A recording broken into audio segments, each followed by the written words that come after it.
South Africa and Nigeria, two of the largest economies in Africa, have a deeply intertwined economic relationship that underscores the absurdity of certain senseless narratives and actions that continue to plague their mutual existence.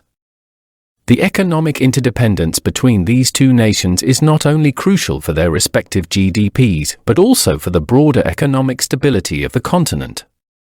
Yet, it's ridiculous how despite this significant connection, certain nonsensical attitudes and policies continue to jeopardize the very foundation of this partnership. Starting with South Africa, it is one of the most industrialized and diversified economies in Africa.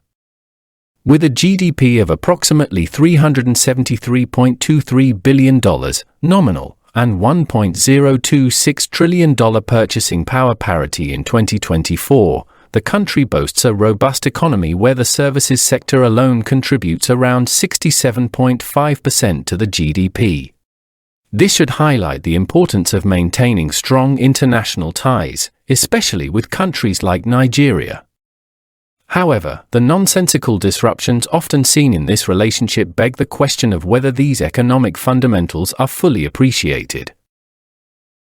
On the other side, Nigeria, Africa's largest economy by GDP, heavily relies on its oil and gas sector, with a GDP estimated at $477 billion in 2023. Nigeria's economy, while diversified, remains significantly dependent on oil exports, which is where South Africa's economic interests come into play. South African companies have invested heavily in Nigeria, with giants like MTN Group earning over $4 billion in revenue in 2023. Retailers like Shoprite and banking institutions such as Standard Bank have also established profitable ventures in Nigeria. It's senseless, then, to overlook the fact that these investments are not just beneficial for Nigeria, but are equally critical for sustaining South Africa's economic health. Trade between South Africa and Nigeria further amplifies this economic interdependence. In 2022, the trade volume between the two nations was estimated at $4.5 billion. South Africa exports machinery, chemicals, and manufactured goods to Nigeria, while Nigeria exports crude oil and petroleum products to South Africa.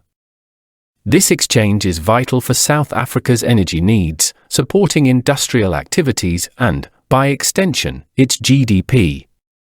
Yet, despite this glaring mutual benefit, one cannot ignore the ridiculous disruptions caused by xenophobic attitudes and senseless policies that periodically threaten this relationship.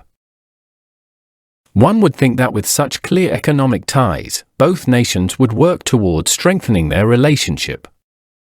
However, the challenges, often self-inflicted, are absurd.